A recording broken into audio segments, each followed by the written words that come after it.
Assalamualaikum warahmatullahi wabarakatuh. Selamat pagi dan salam sejahtera untuk kita semua.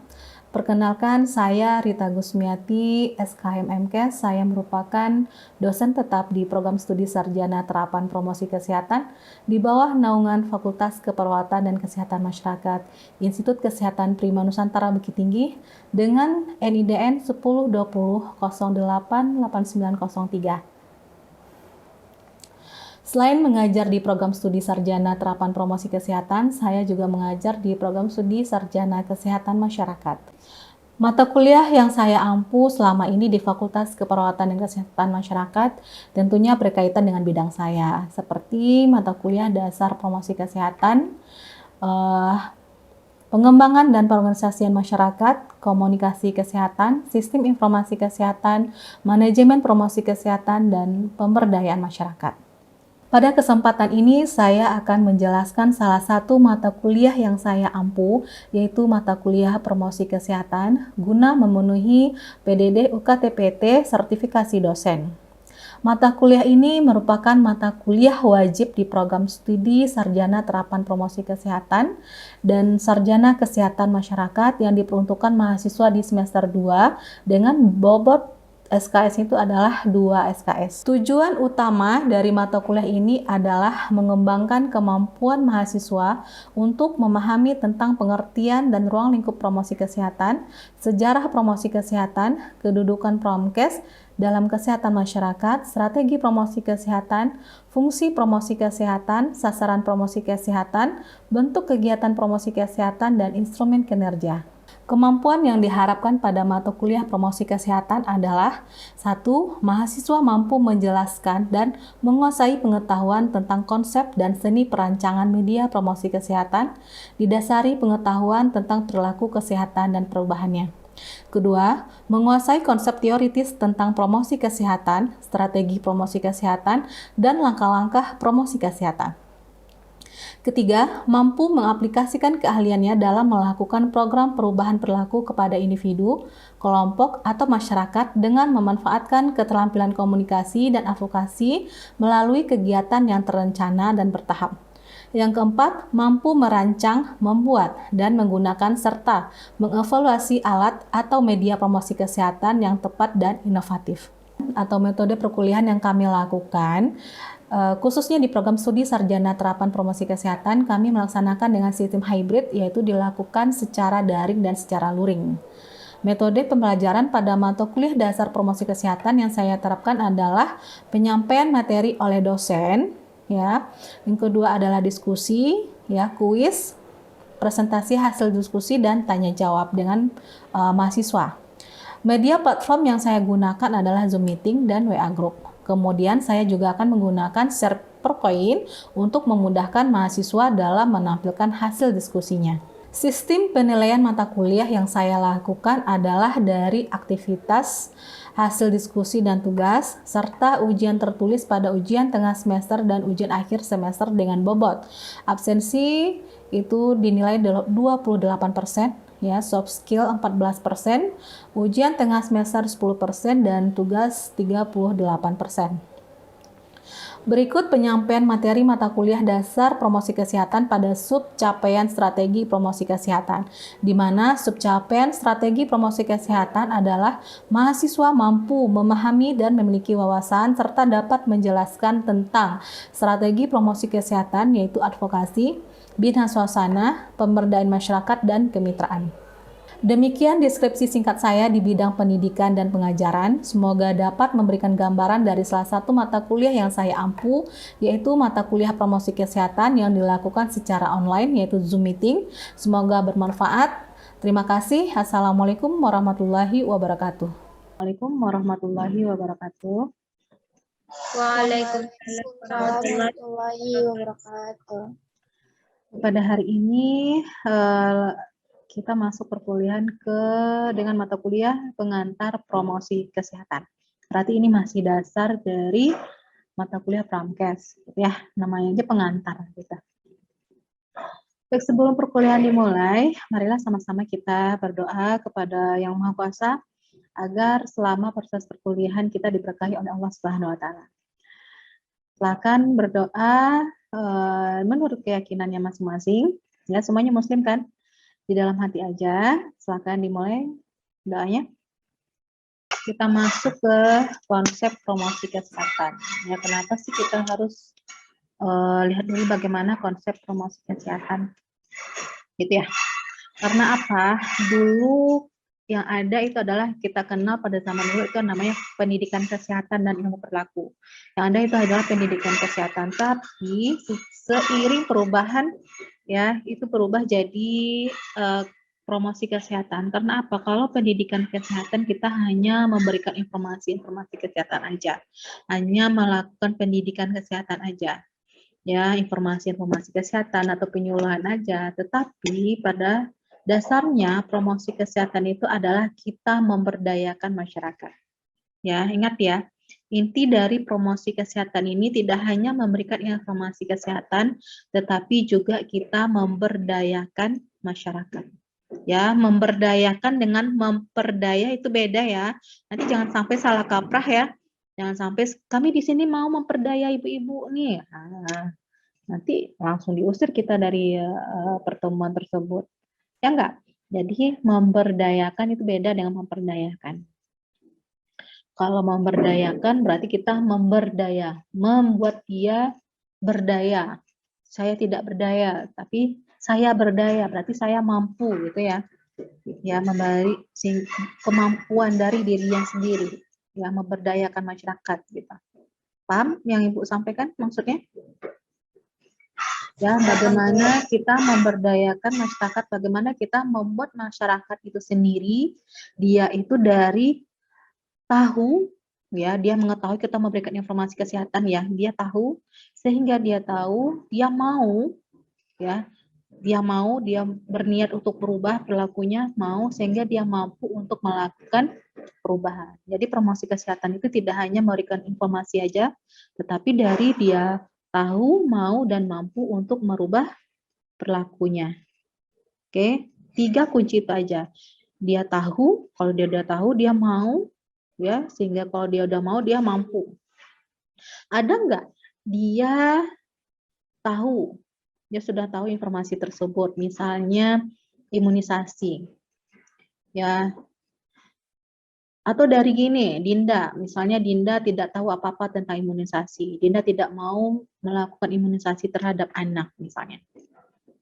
Tapi setelah itu Dinda dapat penyuluhan nih, dapat informasi kesehatan. Si Dani melakukan kegiatan promkes di tempat dorong Dinda. Ya, sehingga Dinda mengerti, wah imunisasi kayaknya penting ini, kalau nggak dampaknya seperti ini gitu ya. Dinda udah tahu kan. Nah, sehingga selanjutnya Dani masih melakukan upaya-upaya promkes, sehingga Dinda mau berubah, mau melakukan imunisasi. Ya enggak? Dinda udah tahu nih, sehingga Dinda mau untuk melakukan perubahan. Nah, apakah sampai di situ aja Dani pergi? Ya, Dani masih tidak melakukan upaya promkes lagi. Selesai enggak perubahan perilaku dari si Dinda? Enggak, karena dia hanya baru tahu dan mau.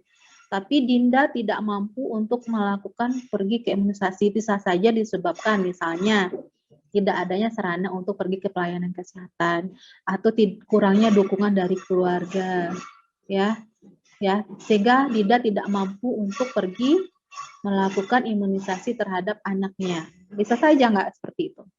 Nah, makanya dalam strategi promkes ini diharapkan masyarakat itu dia dari tahu, mau, dan mampu untuk melakukan perubahan. 3 kunci tersebut ya untuk promkes, promosi kesehatan. Paham konsepnya untuk promosi kesehatan?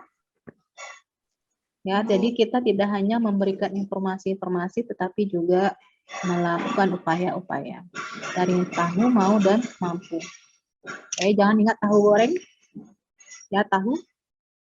Oke, kita lanjut ke selanjutnya. Health. Promosi kesehatan, health promotion. Nah, jadi kalau kita lihat ya,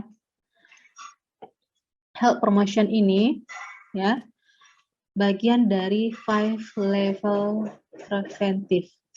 Ya, preventif. Ya, 5 tingkat pencegahan. Jadi ada 5 tingkat pencegahan. 5 ini apa aja? 5 ini ada namanya health promotion nomor 1.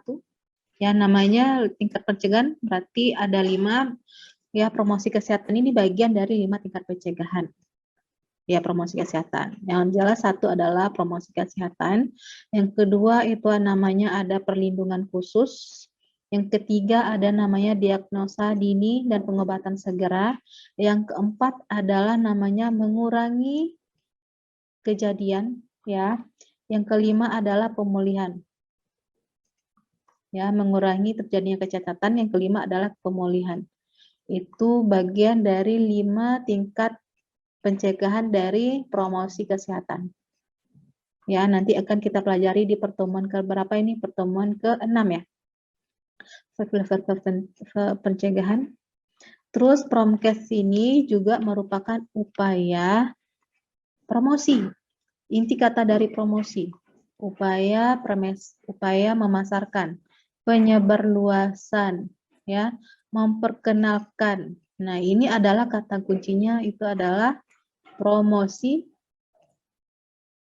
Ya enggak? Oh, saya mau melakukan promosi. Nah, promosi adalah upaya untuk memasarkan, penyebarluasan, memperkenalkan dari program-program kesehatan. Di mana tujuannya itu adalah, salah satunya adalah untuk pendidikan kesehatan. Oke, sampai di sini ada yang ditanyakan? Enggak, lanjut? Lanjut, Bu. Nah, kita lanjut ke hal promotion ya, bagian dari tingkat pencegahan yang kita lihat tadi ya. Menurut Wiesel dan Clark itu 5 tingkat pencegahan dalam promosi kesehatan itu adalah health promotion, Ibu bilang tadi, promosi kesehatan, specific protection, ya, perlindungan khusus, spesifik perlindungan khusus atau perlindungan khusus. Yang ketiga adalah early diagnosis, ya, diagnosis dini dan pengobatan segera, treatment. Yang keempat itu adalah mengurangi terjadinya kecacatan atau pembatasan kecacatan. Yang kelima itu adalah rehabilitasi atau pemulihan. Nah, kita lihat ya. Kita lihat bagaimana sih arti promosi kesehatan menurut para ahli, ya, bagaimana para ahli, pengertian dari promosi kesehatan dari para ahli. Nah, kita lihat pada tahun 1984, nah, WHO itu merevitalisasi istilah pendidikan kesehatan menjadi promosi kesehatan. Kenapa? Karena pada saat itu adanya kesan negatif pendidikan kesehatan. Karena perubahan perilaku pada saat itu hanya melalui pemberian informasi saja. Ya, seperti Ibu bilang tadi, hanya sampai tahu aja. Ya, sampai hanya mengetahui aja, tapi tidak ada tindak lanjut selanjutnya. Kalau dia udah tahu, ya udah dia sekedar tahu aja, tapi dia tidak ada keinginan dia untuk melakukan perubahan atau dia tidak mampu untuk melakukan perubahan. Gitu. Karena apa? Karena perubahan perilaku atau perilaku baru itu pasti membutuhkan fasilitas nggak? Ibu, Ya. Nah, dalam melakukan perubahan perilaku membutuhkan fasilitas nggak? Ya. Contohnya apa? Harus tidak ada lagi yang buang air besar sembarangan, tidak ada buang air besar lagi di sungai. Ya, berarti dia butuh fasilitas jamban sehat di rumahnya nggak? Jadi makanya WHO merevitalisasi setelah pendidikan kesehatan itu menjadi promosi kesehatan. Jadi tidak hanya memberikan informasi saja atau penyuluh kesehatan saja, tetapi juga melakukan pemberdayaan kepada masyarakat. Itu namanya bagian dari promosi kesehatan. Ya, dari promosi kesehatan. Promosi kesehatan adalah suatu proses memberdayakan atau memandirikan masyarakat, ya, di mana tujuannya itu adalah untuk memelihara, meningkatkan, dan melindungi kesehatannya sendiri melalui peningkatan kesadaran, kemauan, dan kemampuan serta pengembangan lingkungan sehat. Oke, paham maksudnya? intinya. Jadi promosi kesehatan itu adalah memberdayakan ya atau memandirikan masyarakat, memberdayakan atau memandirikan masyarakat di mana tujuannya itu adalah untuk memelihara, meningkatkan dan melindungi kesehatannya sendiri. Melalui apa? Melalui dari peningkatan kesadaran. Ya, meningkatkan kesadaran itu adalah tahu ya, peningkatan kesadaran berarti kita memberikan penyuluhan-penyuluhan ya, memberikan informasi kesehatan, kesadaran. Ya, misalnya seperti ini. Ibu, kalau BAB sembarangan, ya, itu talinya ada di mana-mana ya. Kalau dihinggapi oleh lalat, ya hinggap ke makanan. Efeknya apa, Ibu? Ya, kita memunculkan kesadarannya. Ya. Atau mungkin kita melakukan prakteknya langsung. Misalnya kita kasih aqua gelas seperti ini misalnya. Ya. Aqua gelas seperti ini kita suruh misalnya Dani silakan diminum, kita tusuk ya, silakan diminum. Dani mau nggak minumnya? Jelas mau. Ya, ini bagi masyarakat yang misalnya BAB sembarangan nih contohnya. Ya, oke mau. Nah kita cari yang ada BAB. Wah ternyata ada seonggok tai misalnya, di situ. Nah kita ambil. Ini contohnya kita kacau. Kita suruh si Dani minum lagi, mau nggak Daninya minum? Mau nggak Dani? Nah dari situ Dani wah sadar. Nah inilah yang terjadi ya. Mungkin kita memberikan penyuluhan ya kepada Ibu. Inilah terjadi Bapak Ibu kalau kita BAB sembarangan. Nah, tai ini dihinggapi oleh lalat. Mungkin ujung-ujung kaki lalat ini mungkin sama sebesar rambut ini. Nah, hinggap di lalat, hinggap di makanan kita. Nah, ini yang akan kita makan. Inilah seperti ini yang terjadi. Sehingga timbullah kesadaran dari masyarakat tersebut. Ya, saya tidak mau lagi lah, saya efeknya seperti ini loh, dampaknya sadar dia. Sehingga dia mau untuk berubah. Saya tidak mau lagi BAB sembarangan. Saya maunya BAB-nya di jamban, sehat. Ya, jamban di kloset yang ada langsung septic tank-nya. Ya, itu namanya jamban. Sehingga dari dia sadar, tahu, ya, sehingga dia mau dan mampu untuk melakukan perubahan, di mana dia juga melakukan pengembangan terhadap lingkungan sehat. Oke, itu adalah pengertian dari promosi kesehatan. Kita lihat lagi, itu adalah dari pengertian promosi kesehatan. Oke, pada intinya sudah paham? Pamkes, Ibu ulangi lagi. Siapa yang bisa ngulang konsep dari promosi kesehatan? Dani, Dinda, silakan. Intinya adalah Promkes itu apa? Oke, silakan. Asia, Bu. Asia, oke. Intinya dari yang awalnya tidak tahu menjadi tahu, terus juga dia mau dan akhirnya mampu untuk melaksanakannya. Sih, Bu. Di mana tujuannya itu adalah untuk? Tujuannya agar memberdayakan masyarakat, meningkatkan dan memperbaiki. Meningkatkan, memelihara dan meningkatkan kesehatannya. Oke, Ya, jadi promosi kesehatan adalah memberdayakan masyarakat ya atau memandirikan masyarakat dari dia tahu, mau dan mampu untuk melakukan perubahan dirinya dan perubahan lingkungannya. Ya, di mana tujuannya itu adalah untuk memelihara dan meningkatkan kesehatannya. Oke, itu poin-poinnya yang penting.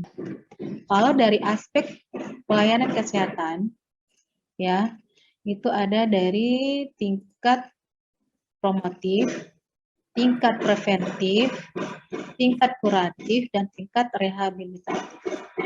Oke, jadi ada promotif, preventif, kuratif, dan rehabilitatif. Ada 4.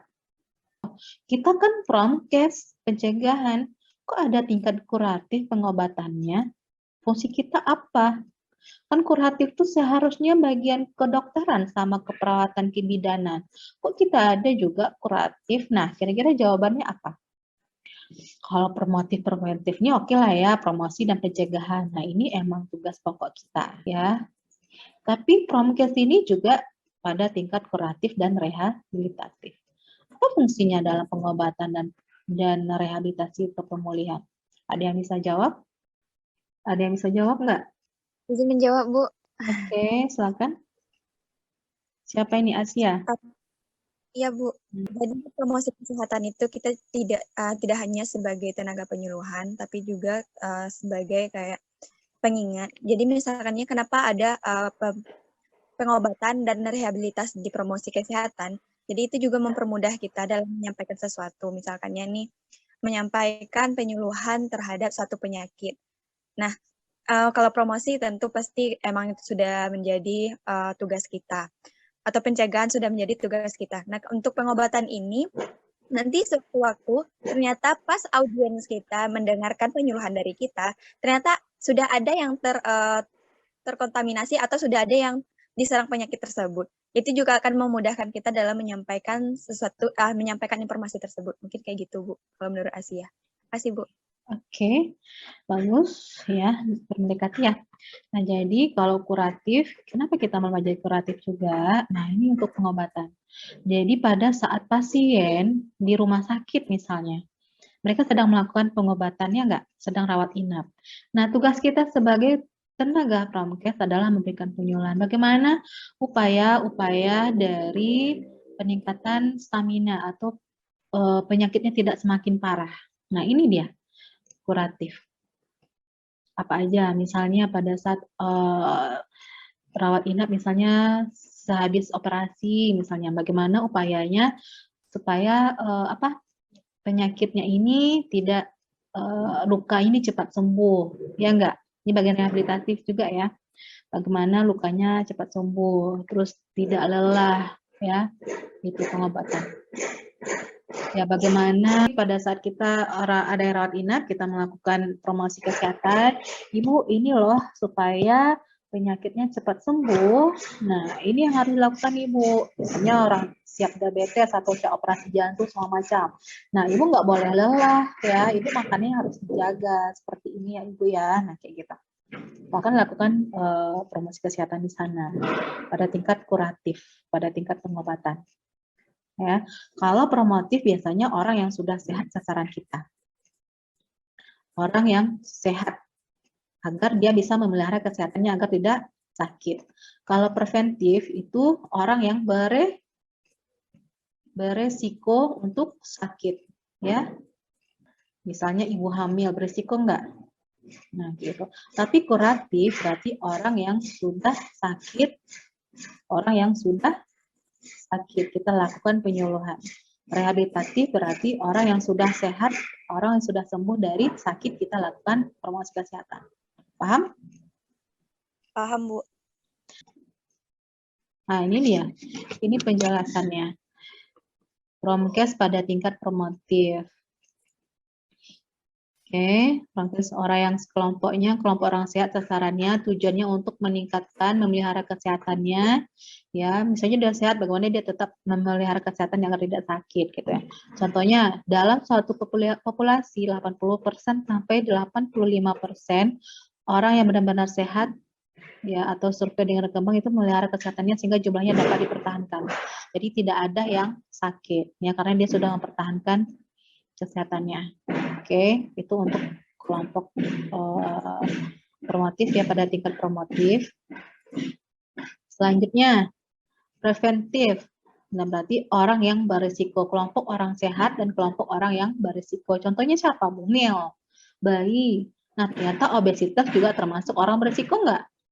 Berisiko penyakit apa? Penyakit degeneratif. Banyak penyakit degeneratif seperti apa? Diabetes, apalagi penyakit jantung koroner, ya banyak ya, asam urat dan semua macamnya penyakit degeneratif.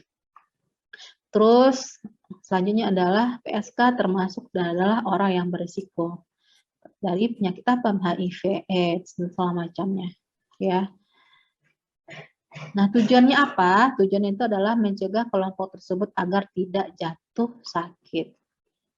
Ya, ini juga termasuk pencegahan primer. Oke, paham sasarannya yang tadi Ibu bilang tadi ya?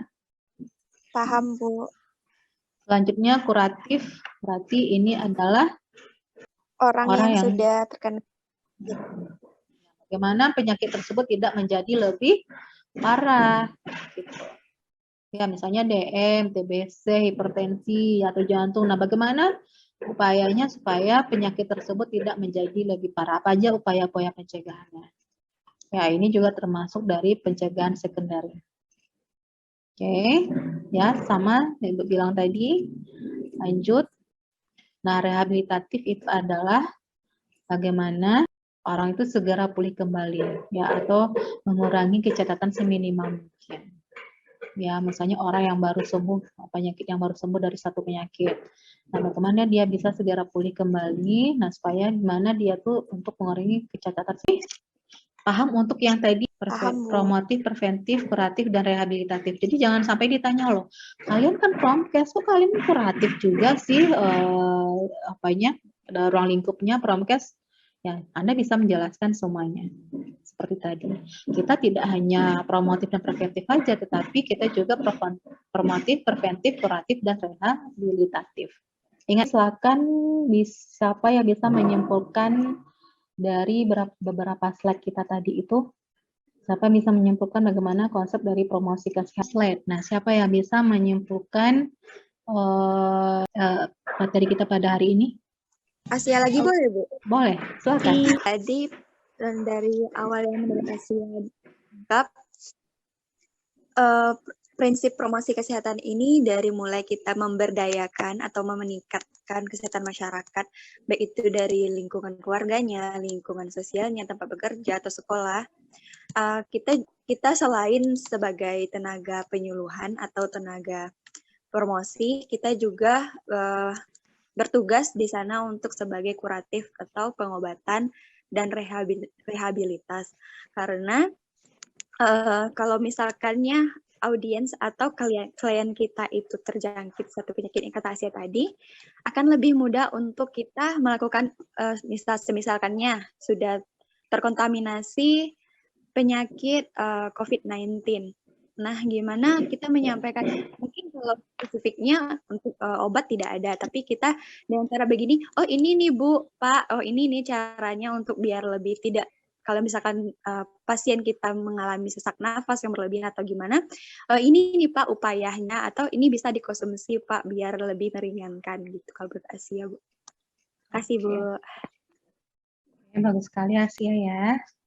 Nah, jadi pada intinya ya, promosi kesehatan ini itu adalah kita memberdayakan masyarakat atau memandirikan masyarakat dari dia tahu, mau, dan mampu untuk meningkatkan dan melihara kesehatannya. Ya, tidak hanya dirinya tetapi juga perubahan lingkungannya. Itu satu poinnya. Oke. Selanjutnya itu adalah ini lagi. Ruang lingkup promosi kesehatan itu adalah pada tingkat promotif, preventif, kuratif, dan rehabilitatif. Pada tingkat promotif itu adalah sasarannya kita itu adalah orang yang sehat, di mana tujuannya itu adalah memelihara kesehatannya agar tidak sakit. Oke, kalau preventif itu adalah untuk mengurangi, sasarannya itu adalah orang yang berisiko untuk penyakit. Orang yang berisiko seperti bumil, bayi, siapa lagi orang yang berisiko? Nah, itu upaya promosi kesehatan. Obesitas juga. Nah, selanjutnya itu adalah kuratif, adalah orang yang sedang mendapat, orang yang sedang sakit, kuratif. Berarti kita melakukan promosi kesehatan pada sasaran itu adalah orang yang sedang sakit. Ya, contohnya orang yang orang yang diabetes atau jantung. Nah, bagaimana supaya sakitnya tidak semakin parah, ya enggak? Nah, kayak gitu. Selanjutnya itu adalah rehabilitatif, orang yang sembuh dari sakit. Gimana supaya dia itu tidak terjadinya kecacatan, ya, agar cepat pulihnya kembali. Nah, kayak gitu. Oke. Oke ya, untuk konsep promosi kesehatan. Oke, Bu. Oke, sampai di sini ada yang bertanyakan?